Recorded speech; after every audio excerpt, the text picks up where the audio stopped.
Welcome to a new episode of Play or Nay, a show where I review and dissect older games to determine if they're still worth playing in today's age. Today I'll be covering a very well-known space shooter in Star Fox on the Super Nintendo. When Star Fox released in the United States, I was 5 years old. I have just very vague memories of seeing Star Fox promotions, but it was the first time I can recall noticing anything game-related being advertised. The Star Fox launch was huge, with Nintendo reportedly having to literally parachute copies to some retailers to meet pre-order demands.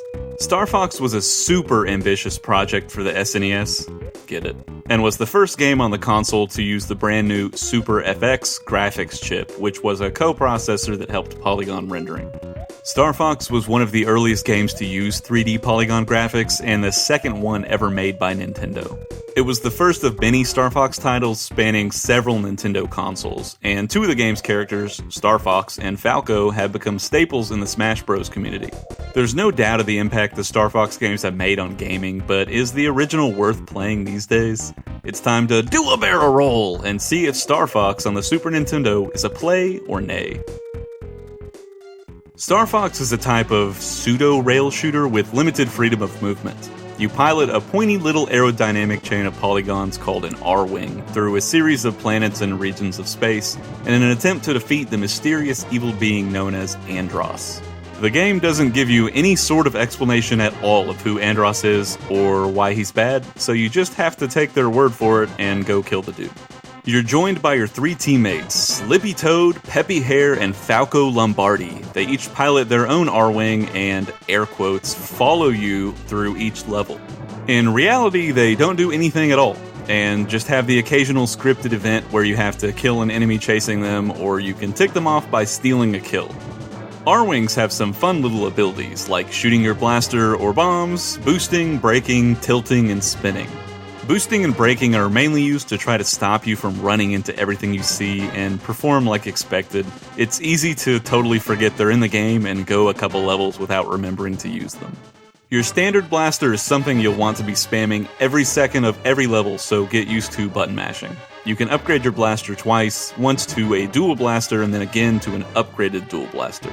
If you sustain enough damage to either wing, they can break, which reverts your blaster back to the single form. Once you get used to having either upgrade, it feels terrible going back to this.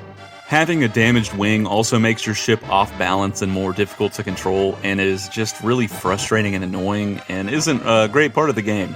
Moral of the story, I guess, is don't run into things. Your second weapon is a Nova Bomb, a limited-use special weapon that creates a gigantic explosion and basically kills everything nearby. Along with the explosion comes absolutely unbelievably bad FPS drops, which is just scratching the surface of the core problem of the game. If you shoot a bomb when practically anything is happening on any level at any point in the game just implodes and drops to like 2 FPS. So, the FPS is only a problem with these massive explosions, right? Wrong. So wrong. The frame rate for the entire game is so absurdly bad that I laughed out loud several times each level. I'm gonna be real with you for a second. It is completely all-consuming and affects every single aspect of gameplay. Every single level has this problem, and it's far worse anytime there's a large boss battle or several enemies on screen at once. It slows down gameplay, makes controls feel clunky, and even affects shooting. You have to aim ahead of enemies to reliably hit them, though I'll admit you get used to that pretty quickly, but it still just really sucks to deal with. Trust me, I love Star Fox. I understand that Star Fox was one of the first games to use 3D polygons, and I understand that the Super FX chip tried as hard as they could to fix this, and I totally get that this was jaw-dropping back in 1993, but man, it is just overwhelming these days. Star Fox's graphics are all made up of these 3D polygons, which just didn't age well at all. It's hard to know what's going on, what is an enemy and what's a teammate flying in front of you, what kind of power-up is floating there, or if the blasters you see are yours or the enemies. It's just a big visual laggy mess that has not held up. That's not to say that the enemy and boss designs aren't creative or executed in cool ways, because they are. There's a wide variety of enemy types, movement patterns, and gimmicks that get even more well thought out with the end-stage bosses. They themed enemies to the specific levels and gave bosses a lot of clever weapons and weaknesses. Most of the bosses are fun and unique, but the primary difficulty from each fight comes from figuring out what in the hell is going on and how to jerk your ship away from the laggy, boxy messes. Stage design is really cool, giving you a choice of 3 different paths to Andross's hideout on Venom. Each route gets progressively harder and even alters the final boss fight, which is a pretty cool reward. Some of the routes have the same levels, but for the most part, they're all unique to that path. The levels all take place on either a planet or a region of space, like an asteroid belt, and do a pretty good job at standing alone from each other. There's also a level that acts as a Super Mario World warp zone that gives you a few options of levels to warp to mix things up a bit. When you finish a level, you get a results screen which shows your health, teammates' health, and a score for the level. Unfortunately, they never explain anything about the score or how it's calculated, so it means basically nothing.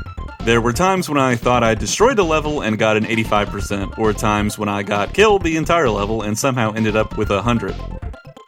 If you've heard anything about Star Fox, you've probably heard of the voice acting or voice clips. Use the boost to get through! The ones in the original game aren't all spoken, but it was the origin of the characters' attitudes and some of the lines. Each of the characters make hilarious little speaking sounds.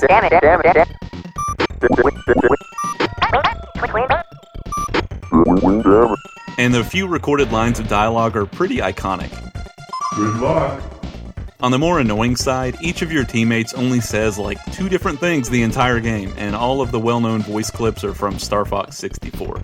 Don't fly too low, your ship can't take it! Musically, this game is an absolute jam. The songs are almost all super unique and catchy. Plenty of them were remixed in later games or made it to the Smash Bros. Games. You'll probably recognize a bunch of them, and they set the energetic space shooter tone perfectly. I mean, just listen to this beat.